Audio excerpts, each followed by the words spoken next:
We're back to playing Matchmaker, where we take some great cars to some really great roads. This month we are headed to Malshej Ghat in Maharashtra. Why don't you join us for the drive?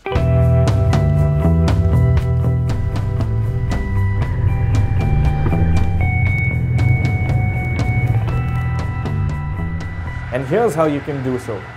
It's best to approach Malshej Ghat from Mumbai via Kalyan and then past the town of Murbad to cover the 55-kilometer drive.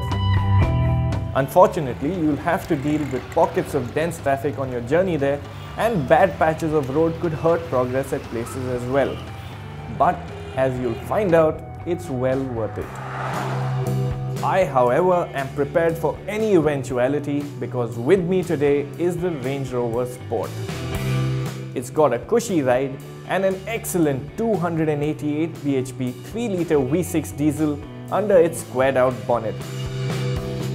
As I find out, it's the ideal partner for this escapade. I must admit, prior to today, I hadn't driven this generation of the Range Rover Sport.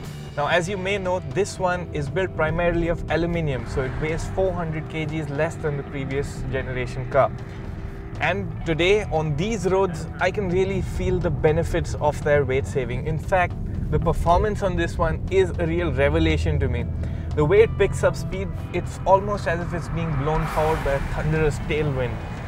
And mind you, I'm talking about the diesel one here.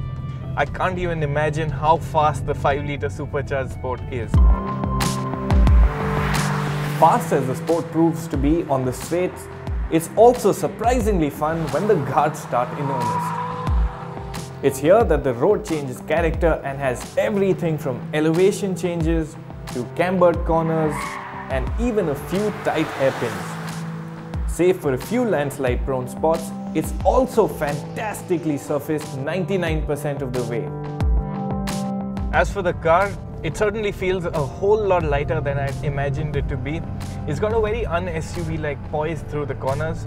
Sure, it does roll around a bit, but it doesn't feel lazy, which any SUV over 2 tons should.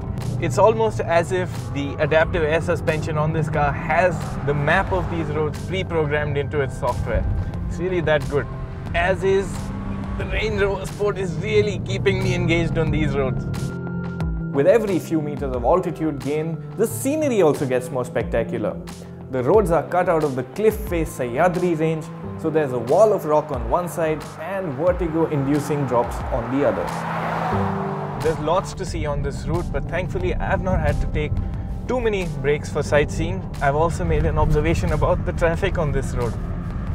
It's actually not that much. Agreed, this is not peak season for tourists headed to Malshej Ghat. That would obviously be the monsoons. But as of now, traffic is mainly made up of state transport buses with varying levels of obedience to modern day niceties as lane driving. I decide to end my journey at the MTDC resort that's perched at the top of the Ghat. It offers the best panoramic views of the entire hillside.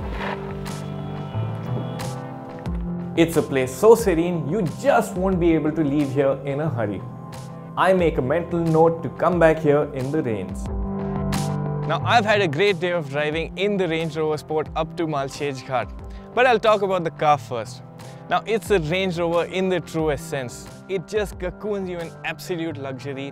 It's got a certain old world charm, although it is as modern as they get. The Sport in the name is also not a misnomer because this, despite being a 2-ton SUV, is very entertaining to drive. It really propels you forward in a way that few SUVs can. But to me, the best bit was the road itself. It's got all the twists and turns you'd like and is perfectly surfaced. In fact, it's so good you can probably even let loose in an all-out sports car. The best bit is, it's not all that far from Mumbai. Just plan ahead, make an early departure and prepare to be surprised.